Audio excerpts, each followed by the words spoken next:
An unhealed parent is a child's first bully. You know, that's the first person that causes mental damage in the psyche. And most of the time, they're not even aware of it. It's just their subconscious coming out. Destructive thought patterns. I would say the first step, is of course going to be awareness. These thoughts usually will occur and come up before situations that cause you stress, that put you in distress, so just things that trigger you, in other words. But like I said, first step is noticing them. And once you begin to notice them, now you can begin to challenge these thoughts. You can see them for what they are. They're just thoughts. They're not you. You are not your thoughts. Your thoughts are just thoughts. That's all they are. Now, what you believe to be true when it comes to these thoughts will become you, because your brain is responding to what you believe to be true about yourself, and it's going to feed into that and snowball into whatever thoughts you keep feeding yourself. That's what is going to bring to fruition. So, bro, when it comes to this, all this psychology stuff, man, it's not about necessarily right or wrong, or like nature. The laws of nature does not care about morals. It just cares about whatever you're feeding yourself, your thoughts, whatever you are self-investing when it comes to the way you view yourself is going to grow, whether it's negative or positive. So with that being said, just you can insert yourself into this flow and make yourself grow. I don't even know what I'm trying to say. I will say taking action on anything is the quickest way to rewire your thoughts.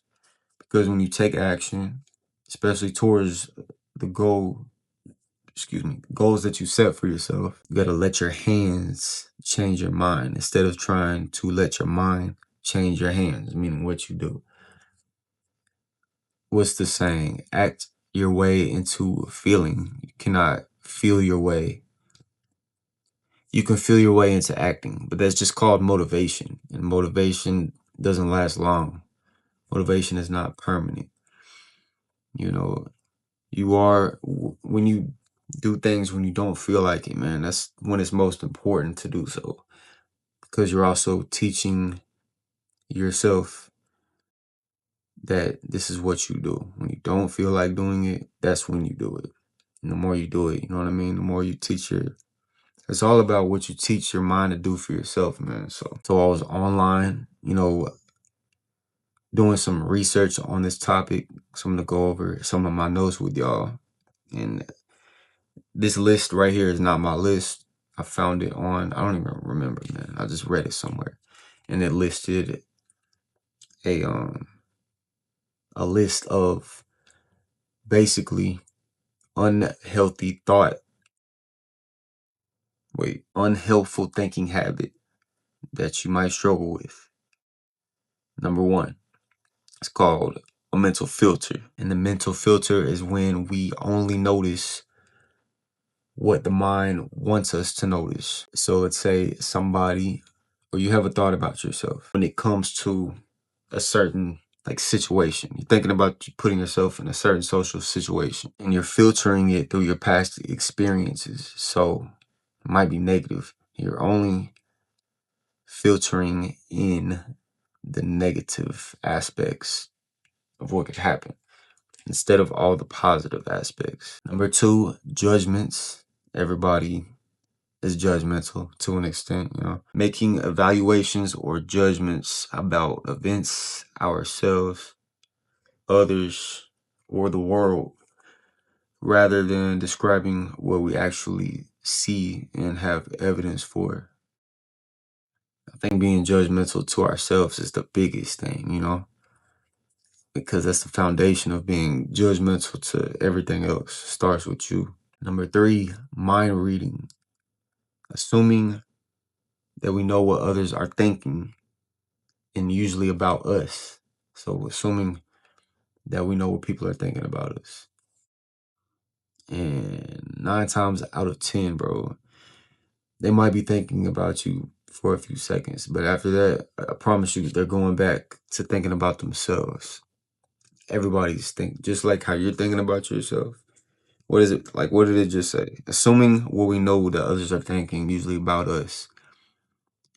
We're so occupied in our mind wondering what they're thinking about us. What do you think they're thinking about? If that's what you're doing, there's a high chance they might be doing the same thing. Number four, emotional reasoning. And so like I'm in a situation and I feel anxious. So I must be in a bad predicament. I'm in fight or flight mode, so something must be off. But man, not always the case. I would argue most time is not the case. 90% of the time, I'm in fight or flight mode. Adrenaline rushing. Just because since childhood, you know, I had to be on eggshells around certain people, family members. So just carried over into adulthood. And mentally, I realized that. So it's, as time goes by, it's not to a, it's not to, it's not as extreme, I guess you could say, as it once was.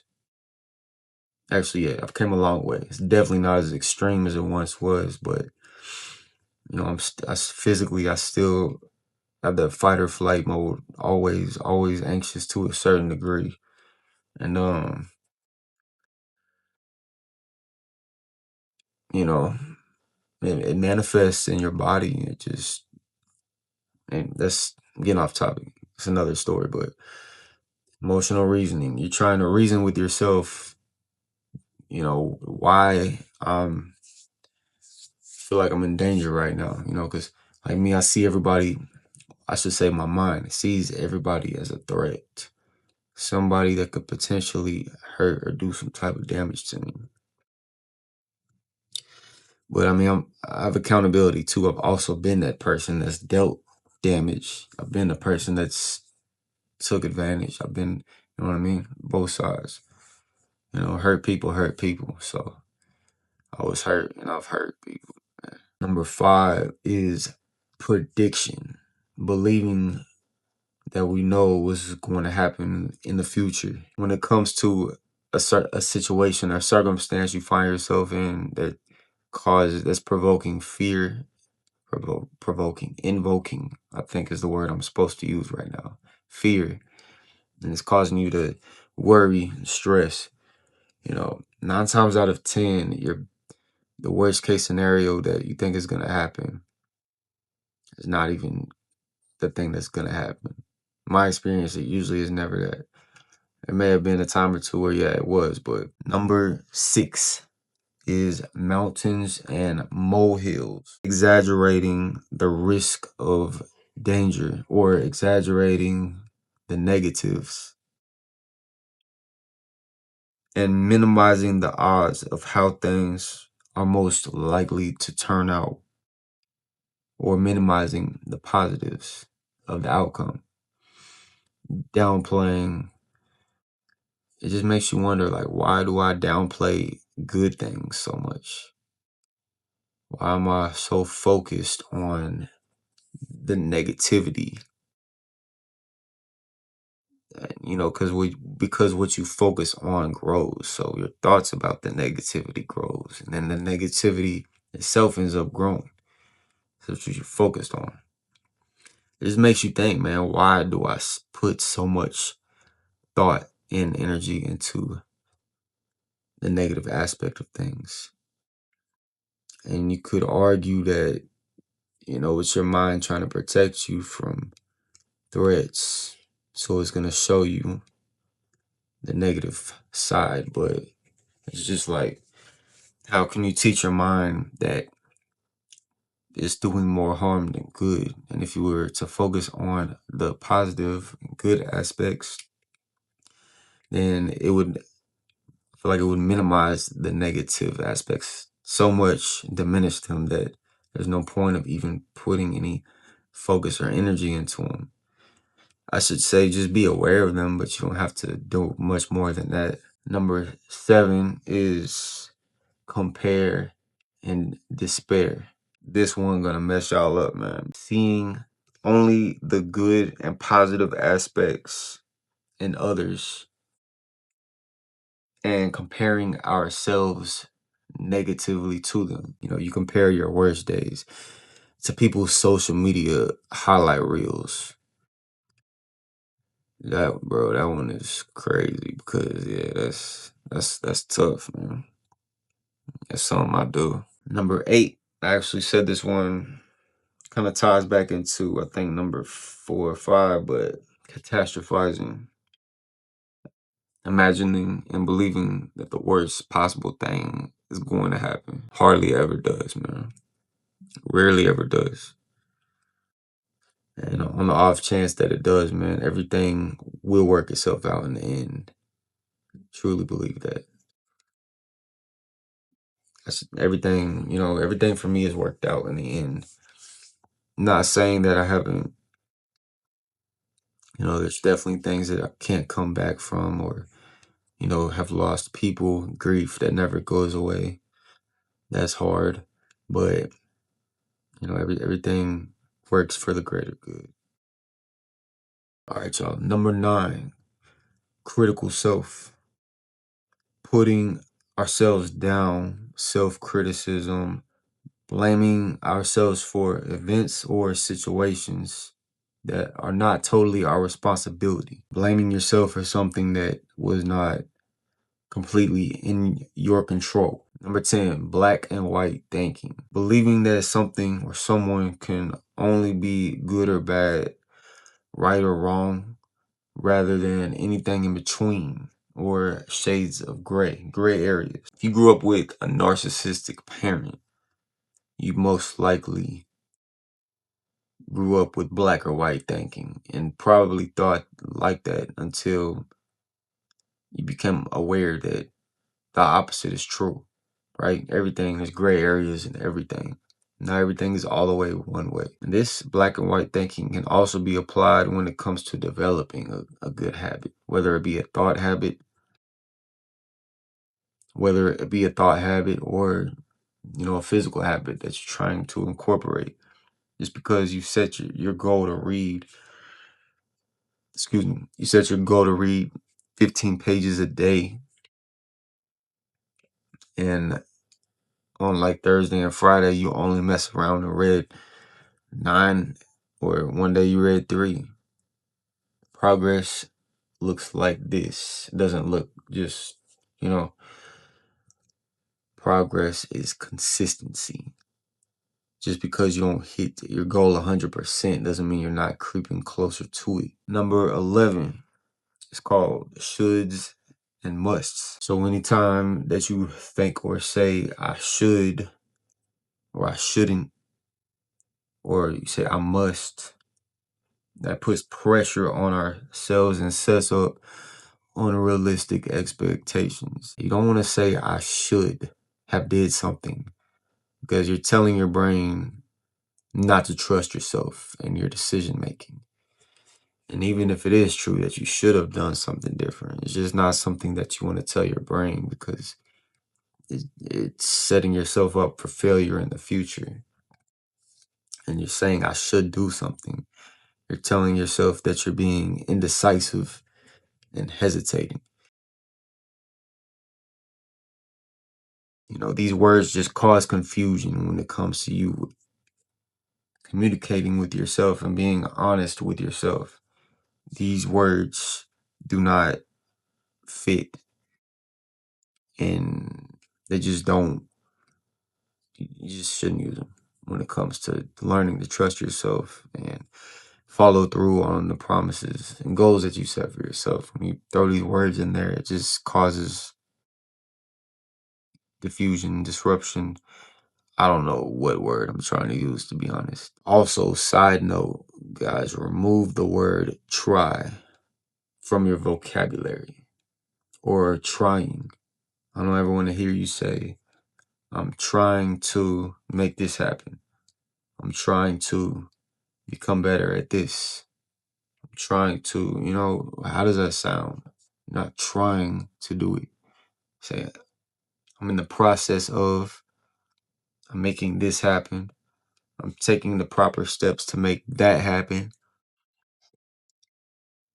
Try should not be in your vocabulary, man. I've been actively working on catching myself every time that word comes out of my mouth. I also noticed everybody say it, talking to anybody, friends or just anybody. Like, it's just a diminishing word, man. It's just, they say words are just words, but hey, man, the meaning that you put, words are just words, but the meaning that we put behind them, is can make the difference. Number 12 is memories. So current situations and events can trigger upsetting memories, leading us to believe that danger is here and now rather than in the past.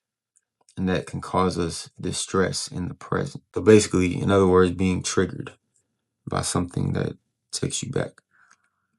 And I mean, even being around the people that triggered you originally, still, if you're still around them, you're gonna still get triggered. And crazy thing is, some of these people that are unhealthy to be around, they claim they get triggered by stuff you do. It's just, you can't, and there's no arguing with these people, man. Just, you gotta do what's best for you. You have to do what's best for you. You don't owe anybody anything just because they're a family member or a parent. As a human, bro, you don't owe anything to anyone that's going to keep you in an environment that breeds negative thoughts in your mind. Anybody that causes that or fosters an environment that produces negative thoughts in your mind. And this could be a narcissistic parent or just a family member that's, you know what I mean? Anybody that causes that kind of environment for you, you don't owe them. You don't owe them anything to make them feel comfortable, or, just because they do things for you, hold them over your head. And I know it sounds like I'm what's the word, projecting or speaking about, me and what I've dealt with. Yeah, bro, I am. That's how I'm relating. But yeah, bro, you don't owe those people anything. With that being said, man, a negative state of mind on a foundational level, I would say, at least as an adult, if you're trying to figure out why you have a negative state of mind, that's not, you're doing everything you can to reparent yourself, but it doesn't seem to be working. All boils down to an emptiness of purpose. We all have a purpose, but if you're not moving towards it, or you're not taking actions to either figure out what it is, or you know what to do and you're not taking action, or you will figure it out as you get older, man. You will figure it out. God will reveal it to you over time. You got to pay attention. But have emptiness of, and you will discover your purpose. Just try different things, bro. That's being purposeful. Just trying different things. Living your purpose doesn't just mean figuring out what your gift is. Being purposeful, like I said, it's not black or white thinking. It's gray areas. Being purposeful can be you going and making somebody's day. Through those kind of actions, that's how you will discover, you know what I mean, like your overall purpose. Also, bro, be kind to yourself.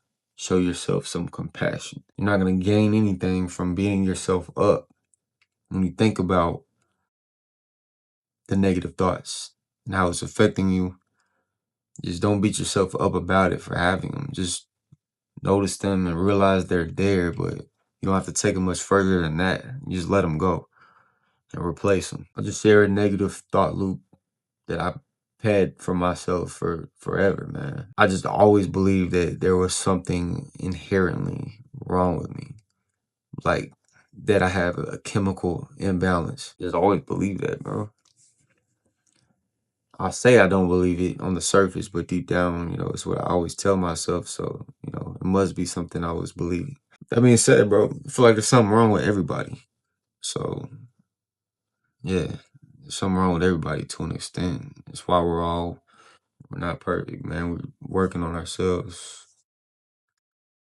Hey, man, we're all just trying to do the best we can do with the cards that we were dealt, the wisdom that we've gained along the way, and just growing in the discernment that hopefully your discernment grows stronger. I would say to get out of negative thought loops, take action.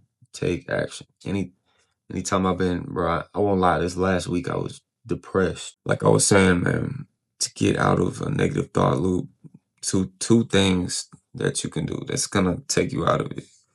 Might just be temporarily, but I mean, if you can do these things more than once a day or every few hours, then you can start to string them together and bridge the gap so you'll have less time of you being stuck in a negative thought loop because you know what I mean, you're doing more. So you're shortening the length of time in between, bridge the gap. You know what I'm saying, man. I'm not good with words, stringing them together, bro. But so the two things: take action.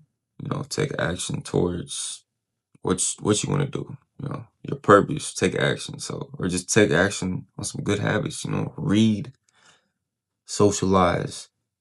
If you don't socialize too much at work or wherever you go, join a group. Hobby, whatever. So read. You know what I'm saying. Socialize. Work out, exercise, go for a run.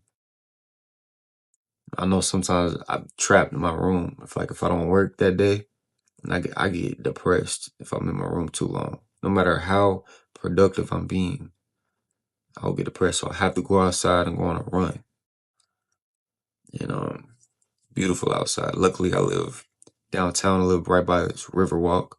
It's beautiful, man. So yeah, action. You know what I'm saying. And then number two is do something for somebody else.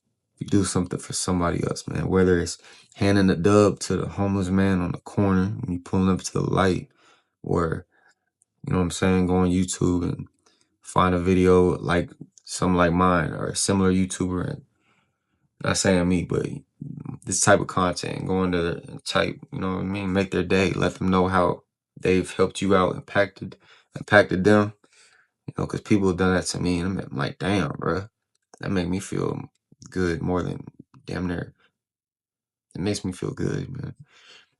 When I see people comments letting me know that I've helped them out, I'm like, me?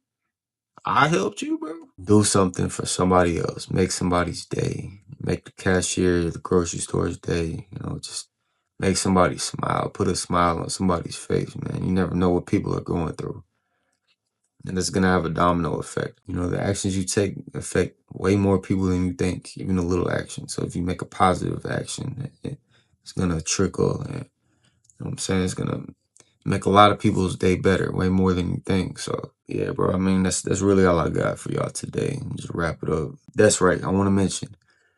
So I have my older brother Marcus channel.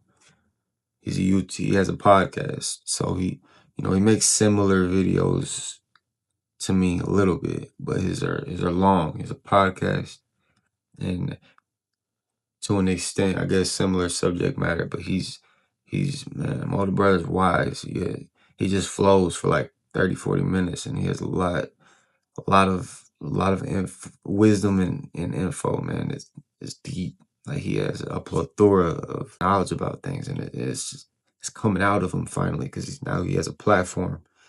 So yeah, man, check out my brother and my nephew Memphis. So you got kids, man, nephew, niece. Check out my nephew Memphis. It's a channel for kids, funny content. It's a funny kid.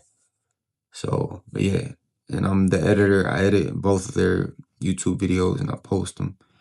So I play a part in their videos too. I do the editing and edit mine. You know what I'm saying? So it's kind of like a family. Trying to grow like a little family empire on YouTube, I guess you could say. But yeah, check them out. I'm gonna post both of their links down below in my description. Yeah, just show them some love for me, man. 'Cause we're all gonna be big. You know, gonna be big one day. It's a positive thought, a loop I'm putting in my brain. We're gonna make it big, man. Yeah, man. I mean, that's it. So, like we always do about this time, man. Appreciate y'all tapping in with me. And I'm dropping again soon. So stay tuned. We out.